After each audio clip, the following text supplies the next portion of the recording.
Salutations, one and all, and welcome to RWBY Revisited. In this month's installment, let's analyze the fight between Ironwood and Watts from Season 7. As usual, we need to begin by looking at the motives of each side. Watts wants to sabotage Amity, preventing it from being used as a communications tower, and keeping the kingdoms of Remnant cut off from each other for the most part. Ironwood needs to stop him from doing this exact thing by whatever means necessary. The more communication is hampered, the easier it will be for Salem and her agents to do whatever it is they've decided to get up to. Now, let's examine the fight. Although I wouldn't exactly call it finished. Arthur Watts. So Watts ends up walking into a trap. He believes that the Grim attack, combined with Mantle's heating getting cut off, will keep everyone else too occupied to notice him while he's doing what he's here to do. Unfortunately for him, Ironwood locks him inside with him. Now, Ironwood confronts Watts in here alone. I get that the situation is bad in Mantle, but couldn't you spare a squad of troopers? A handful of soldiers with rifles hidden in the dark would have made short work of Watts. Target approaching from the north. Or, if that wasn't an option, why not just bring a rifle yourself and blast him in the back of the head instead of having the theatrics of turning the lights on for the gotcha moment? It's nice visually, but you had the perfect chance to eliminate one of Salem's most tech-savvy agents. But Ironwood jumps down to face Watts instead. Now, I know that some will point out that he wanted to capture Watts, which he does end up doing, but he ends up doing nothing with him, except for that genuinely horrible and nonsensical plan of having him later hack Penny, but that's a matter for another video. He doesn't interrogate him, and he eventually ends up being rescued by Cinder. Killing him would have been a much better option in most aspects. It denies Salem an influential agent, ensuring that you'll never need to worry about this particular enemy ever again. You controlling them.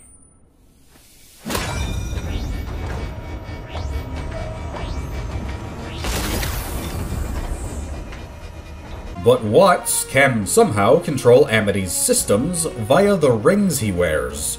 I'm not saying that such a thing is impossible, but I would like to know how that works. There are so many variables that can be in play with what Amity can do, and Watts has no sort of interface to direct it. So how does he do it? Does he have a neural implant?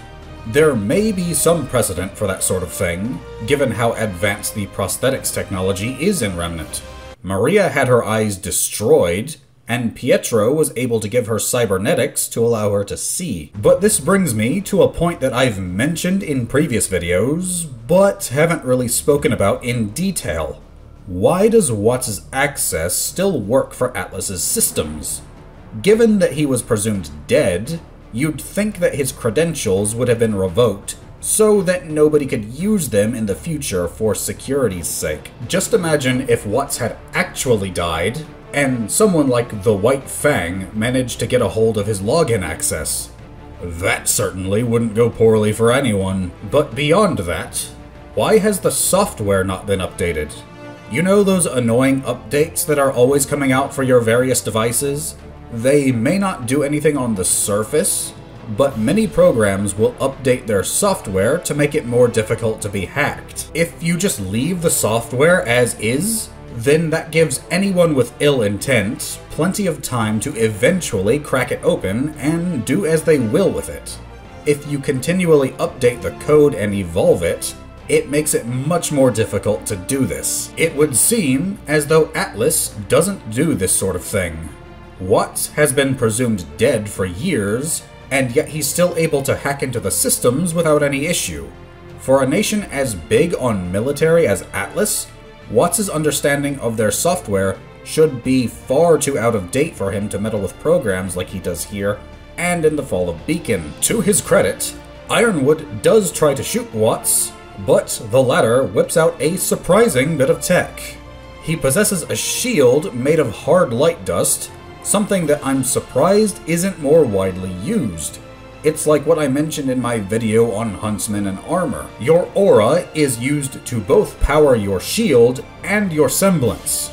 If you're someone who relies on your semblance in combat, you'll want to preserve as much of your aura as possible, and thus armor would help with that, especially against Grimm, who primarily attack with melee strikes. It wouldn't even necessarily need to be hard light, but armor is something that would help huntsmen greatly, and it's a bit surprising that we don't see it used more often, with this being an instance pointing it out. You always were a pain in the ass.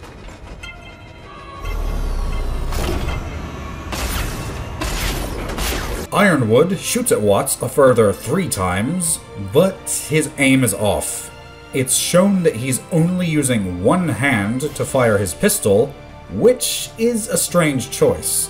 Now, I'm not a gun guy, but using both hands on such a weapon would help keep your aim aligned. There's the common image of the Wild West cowboy shooting his revolver with one hand, but the research I've done seems to indicate that the recoil was less of an issue back then for 2 reasons. 1, the revolvers back then were larger and heavier, thus recoil was reduced. And 2, the ammunition wasn't as powerful as what we have today, meaning that there wasn't as much recoil to begin with. Regardless, if he was going to do this, a better option would have been to use his other hand. Now, he does use this weapon in his currently only robotic arm, which might be able to absorb the shock of recoil better than an organic arm. Still, it would seem as though it wasn't enough, given his aim. If he was going to use just one hand, then he should have used both of his pistols at once. At the risk of sounding cliché, James, I won't be going down without a fight. But many platforms rise upwards at different altitudes, with Watts riding atop one, giving him the advantage of altitude. If he needs to retreat, he has the edge of the platform to use as cover. He's armed with a revolver, holding a capacity of 20 rounds. It's an interesting little extrapolation of a real-world weapon and amplifying it. Now, this shows us that neither combatant has a dedicated melee weapon, a rarity in this show. This means that all combat will either be at range, or a combination of fisticuffs and pistol whips. This does give Ironwood the advantage, as a fair bit of his body has been replaced with cybernetics. But I'm not going to count Watts completely out. He's incredibly lean, but a longtime friend of mine is pretty much all lean muscle. He's much stronger than you'd imagine at first glance, not having a lot of the bulk that you'd expect for that level of strength. I learned that the hard way in our martial arts classes. Just because someone doesn't have mass doesn't mean that they can't be strong.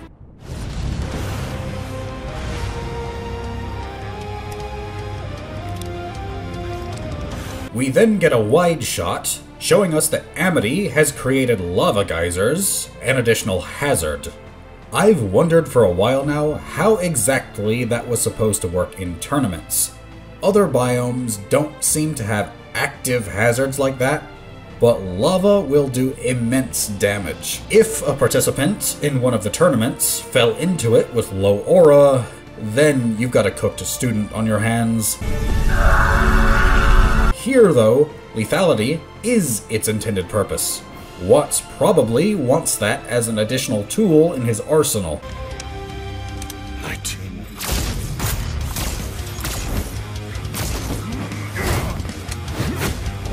Watts audibly says to himself how many rounds he has remaining, calling out 19 just before he fires for the first time.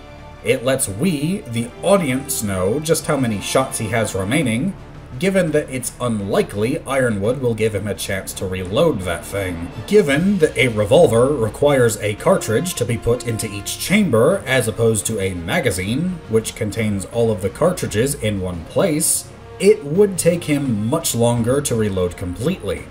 Ironwood doesn't seem to have any such constraints, as his pistols apparently have a very high capacity. As Watts shoots his first shot, Ironwood propels himself towards him, using his pistol fire to launch himself. This is unusual, as typically weapons displaying this sort of capability are portrayed as being larger and more powerful than this. Ironwood utilizes movement to juke repeatedly, dissuading Watts from firing, seeing as he can't line up a shot properly. He does perform an extremely telegraphed attack as he reaches Watts though, giving him the time to evade. Ironwood even lets go of his pistol only to grab it again. Letting go of your weapon is generally a bad idea. You lose control over it, and it could potentially be lost to you. Luckily for him, he can grab it again and swing wildly at Watts. Now I get that media will often give characters large, exaggerated movements to make it easier for the audience to follow, but I've never liked that sort of thing. It tends to make the characters look like they don't know what they're doing. Just look at how far Ironwood winds back his next strike with his pistol. Watts can easily see that coming. I will say that the next two strikes are executed much more competently though. As Watts keeps his attention focused on the pistol, he eats a punch to the ribs. Ironwood quickly follows this with a spinning back kick. That was a nice combo. While Watts could have reacted to the telegraphed pistol strike, it did hold his attention long enough to set up the following attacks.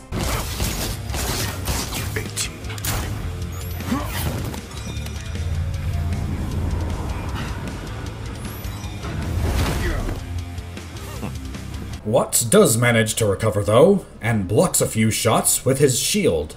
It's a bit of an odd size for a shield, being larger than a buckler, but smaller than a heater shield. I would compare it to a targe, but with a flick of his fingers, Watts can change the gravity of Ironwood's platform, first lifting him up, then hurling him into the wall. It's still odd how precisely Watts can manipulate the arena with no UI. Instead of capitalizing on Ironwood being stunned though, Watts flees. Where he's going, we can't say. He seems to be able to manipulate Amity, but he hasn't tried to open the doors, sealing him in though, so Ironwood will just pursue him wherever he goes in here.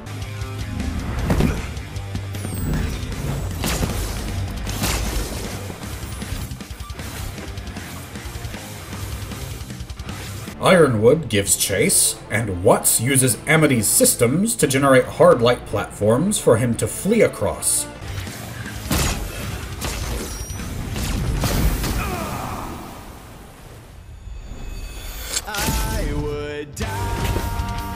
But Watts counters Ironwood's pursuit by triggering a geyser that knocks Ironwood off his tail. It's lucky for the general that this wasn't lava, or his aura would certainly be hurting. Granted, a geyser would probably do damage too, but at least it isn't lava. Ironwood isn't to be disposed of so easily though, and recovers by blasting himself back onto the platforms, and is now parallel to Watts. 14.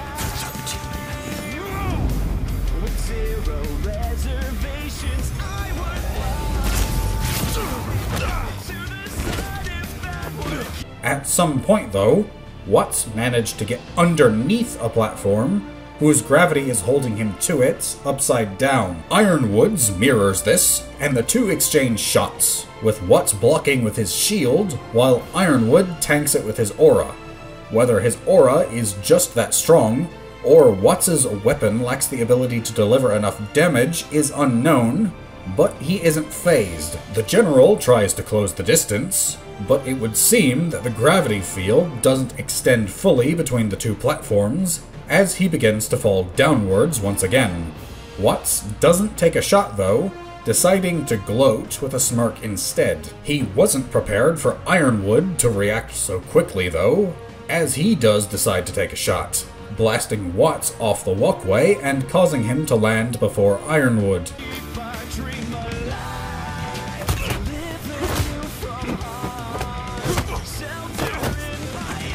Ironwood elects to holster his pistols and engage in melee. An inspired choice, given that Watts is still stunned. He could have just unloaded on him before he could have reacted. Watts is kicked from his hands and knees, getting sent sprawling into the wall. Ironwood follows this with a hook, and Watts has no aura flare-up. Keep that in mind. Watts comes back to his senses and tries to strike Ironwood with his pistol, then again with his other fist. Ironwood successfully dodges both of these strikes, then grabs a hold of Watts' arm. Now, ordinarily, this wouldn't be a grip that gives Ironwood much leverage, but he does have a robotic arm. It's his left arm that he damages and gets replaced later. He's grabbed Watts with his right. This means that he could potentially offset this with raw power afforded by machinery. He then strikes Watts with a fist to the chest, then seizes him by the throat, even lifting him off of the ground. While this definitely isn't a good spot for Watts, he isn't helpless here. Ironwood's bladed his body, leaving his right arm dangling behind him. This will make it more difficult to act with it quickly if he needs to. Watts also still has a gun in his hand, and the ability to strike with the other, as well as his feet. He could very well break out of this hold, not to mention that he can make Amity generate hard light platforms with a wave of his hand. He could create one where Ironwood is standing right now, and as we'll see later, that clearly isn't good for him.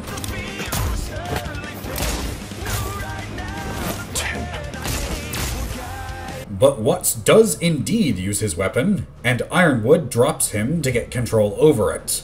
Remember that in their simplest terms, a gun is a tube. If you can get closer than the end of that tube, or force it to point away from you, it can't do all that much. Watts understands this as well, and performs an interesting little maneuver to force Ironwood's pistol away from himself.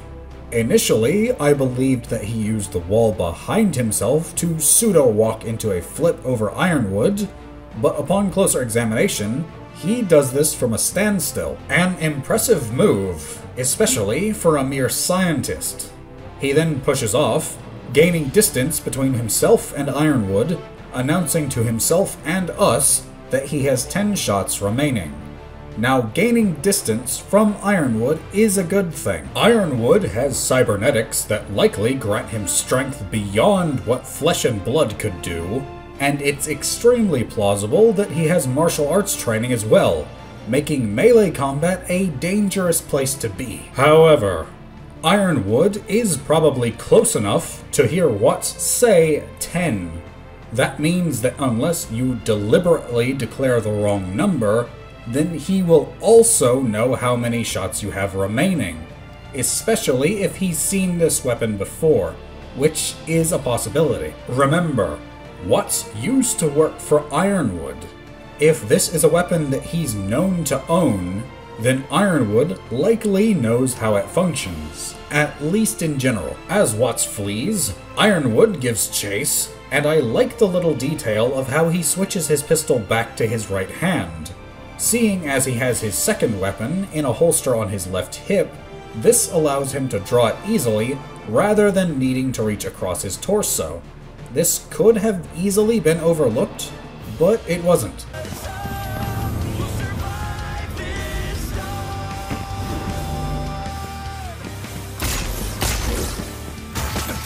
Watts alters the gravity of a nearby spire, letting him run vertically up it as though it were normal flat ground.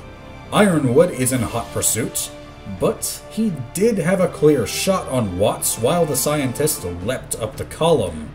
That would have been an excellent opportunity to shoot him, which I'm surprised he didn't take. It's only after he jumps after him that Ironwood opens fire, but to no avail it would seem. Watts returns fire, and whether through sheer luck or skill, he manages to blast Ironwood's black pistol out of his hand. We can clearly see in this shot that his ammunition is a combination of orange and blue flames. They aren't mixed together like they would be if it was a singular type of dust, with the hotter blue center and a cooler orange outside. these are clearly distinct from one another. This shows us that his pistol does have some unique capabilities, as most weapons don't seem to be able to do this, at least not on a regular basis. Ironwood did utilize purple gravity dust rounds to launch himself earlier, but even he doesn't seem to be able to do this sort of thing. 7.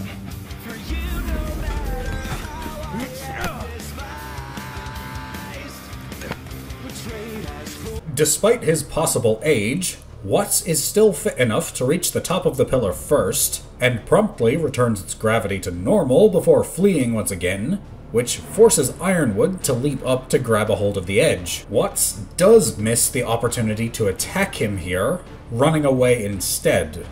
Ironwood is hanging by one hand. You had the chance to either shoot him or stomp on his hand.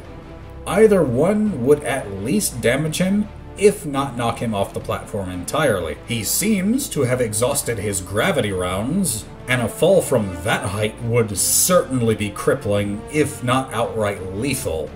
But Watts' passivity has allowed Ironwood to clamber back up, and now he can see where Watts is going, and concocts a plan.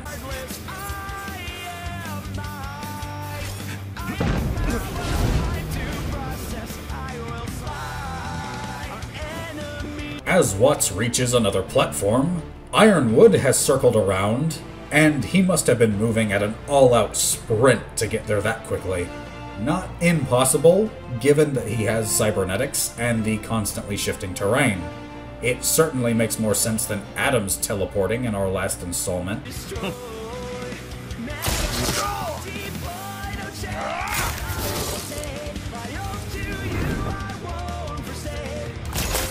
Ironwood then gets a shot off on Watts while his back is turned, and now we see his aura flare up, a vivid lime green. This is the first time it pops up in this fight, indicating that any previous damage either wasn't strong enough to trigger it, or he didn't have it activated for some reason. But I do have to question when he unlocked it. Most people in Remnant don't have their aura unlocked, despite how useful it would be. Watts was a scientist, not a huntsman. It isn't impossible that he would have gone through the training to have achieved this, but I do have to wonder when and why he would have done so when so many do not. Also, Ironwood, why did you only shoot at him once? You had carte blanche to shoot him at least 3 times or so before he recovered. Why stop there? Salem's playing for keeps. You might as well get rid of this particular tool of hers. This gives Watts time to recuperate, and he successfully manages to freeze Ironwood's foot to the floor. This is bad for him. Really bad. While melee combat in media is often overblown and shown to be a visceral affair that is emotional for the audience, gunplay is a bit different. You don't generally get characters up in each other's faces, where their expressions are easily visible in time with one another, and using body language in their strikes to convey their intent to the audience instantly. With guns, the characters tend to be much farther apart, making the big emotional payoffs from fights more difficult to achieve. It can still be done, of course, it's just more difficult.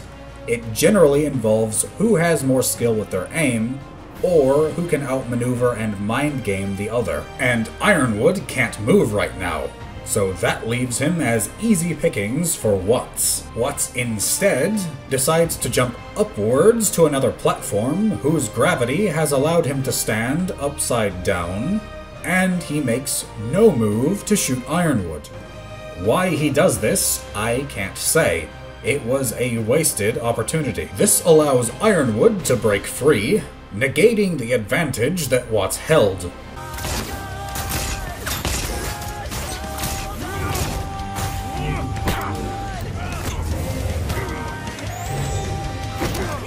Watts then brings out his shield again, and he's using it in a much more proper fashion than what we see in most media. He's holding it in front of his body while shooting from around it. So many pieces of media, from games to movies, will have characters completely ignore their shield, most of the time either acting like it isn't there, or even swinging it behind themselves in shining displays of incompetence. But now the two have decided to close the distance with one another. I can understand Ironwood doing this. He has an advantage in raw physical power, and a melee would make it easier to apprehend Watts. Watts, however, has no reason to get closer. He either needs to escape, or find a way to kill or incapacitate Ironwood. Getting closer is dangerous for him. This culminates with the two leaping towards each other to grapple in midair. Grappling on the ground is already a messy business, but doing so in freefall, and with guns no less, is a sure way to make things chaotic. The pair start off well, grabbing at each other's weapon hand, keeping their pistol from pointing at them. Ironwood is the first to relinquish his hold, and strikes Watts with a left hook. But Watts has apparently learned how to take a hit at some point, and replies with a headbutt. I have such a soft spot for these. Ironwood then quickly regains his grasp on Watts' weapon hand though, and Watts loses his hold on Ironwood's. Before the general can make good on this development though, the two hit the platform below hard, breaking them apart.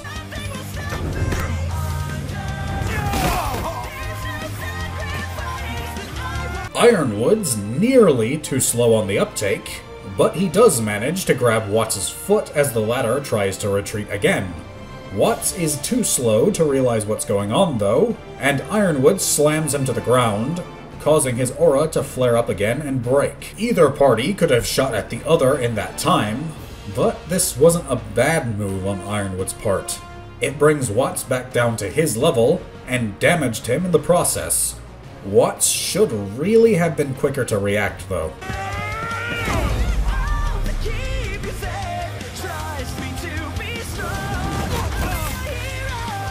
But Ironwood then opts to tackle Watts off of the platform. Whether this is because his weapon has run out of ammunition or not isn't clear, and I can only assume that this is the reason he chose this course of action, else shooting him would have ended things much more decisively. The pair then plummet a considerable distance, and the landing causes Ironwood's aura to break as well. This does help to establish that his was much stronger than Watts' though, as he was tanking several hits throughout the fight, while Watts took comparatively fewer, at least ones that resulted in an aura flare.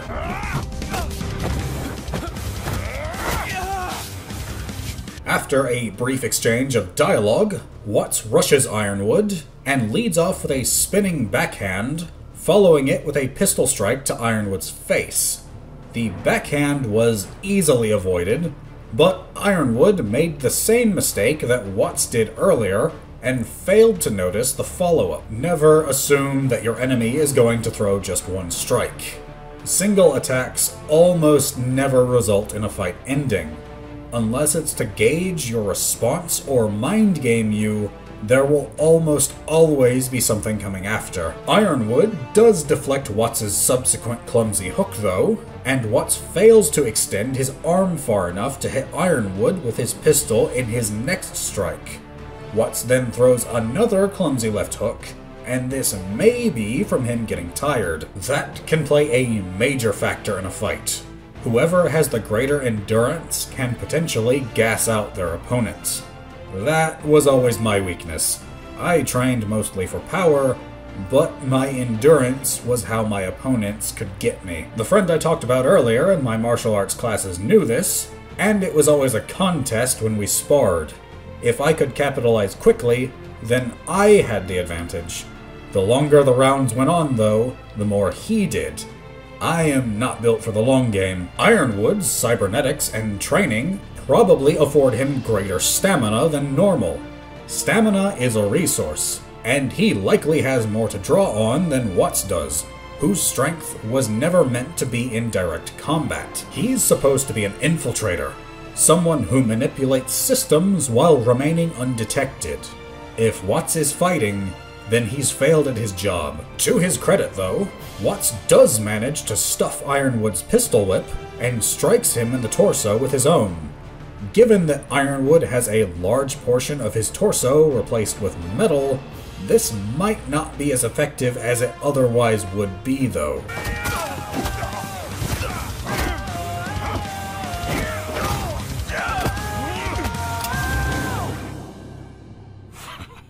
Ironwood stumbles back, but recovers quickly, then launches an offensive of his own.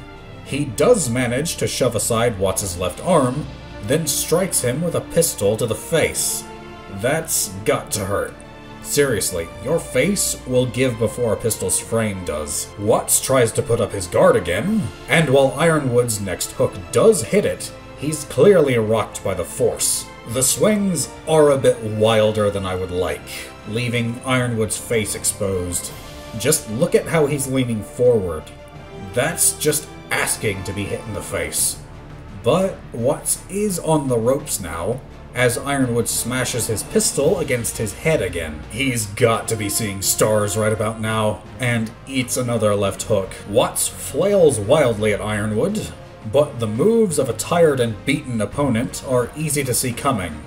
This misses its mark, and his awkward swing left him open to eat a half punch to the gut. This hits with enough force to throw him back into the support column, and I'm surprised he didn't go down right there. Watts still has a bit of fight left in him though, as he does manage to block Ironwood's next pistol strike, and attempts to respond with one of his own.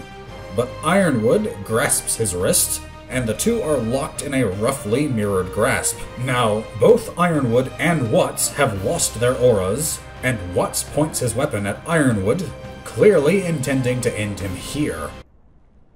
You're smart, but you're not the only one who can count.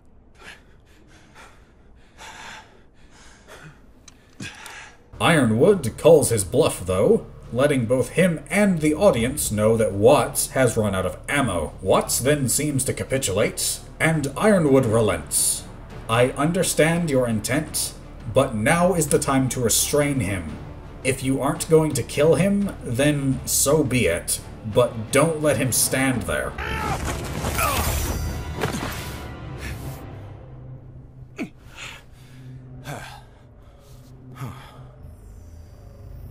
Ironwood pays the price for this though, as Watts manages to swing him around and create a segment of hard light around his remaining organic arm. This is why I said you shouldn't let him remain unrestrained. If you didn't have cuffs on you for whatever reason, you should have at least put him in a sleeper hold. That was a little too close for my liking, James. Ironwood tries to pull his arm out of the hard light, but we can hear a sizzling sound, and his arm either appears to be covered in blood, or else that's his muscle tissue. Either way, that's bad. What? Watts turns to gloat, but Ironwood, in an act of sheer bullheaded determination, rips his arm free of the hard light. I originally thought that this was going to tear his arm off, but it appears to have merely stripped the skin off of it. That would result in no small amount of pain. Your skin isn't just a covering for your body. There's all sorts of stuff in it that you need. It's the largest organ of your body for a reason.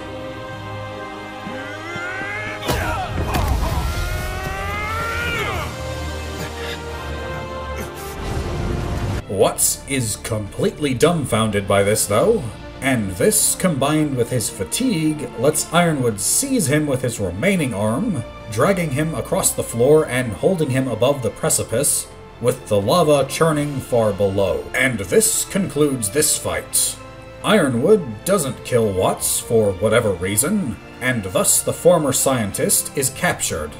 Ironwood will later have his damaged arm replaced by another cybernetic one, leaving him with precious little of his biological material remaining. With it said and done, this fight had a fair amount of competence behind it, though I do question why Ironwood didn't move in for the kill, or have a few soldiers unload on Watts once he was trapped. Several strikes were heavily telegraphed, but not as many as I had assumed that there would be. All in all, it's not a bad fight scene. Sometimes both characters were a little slow on the uptake or missed obvious opportunities, but it's leagues above the Haven fiasco. But what do you think about this fight? Do you agree with my take, or do you have different ideas? Leave your thoughts in the comments below, and leave a like on this video if you're so inclined, and subscribe to see more. I would like to thank you for watching, and may you all have a weapon in each hand.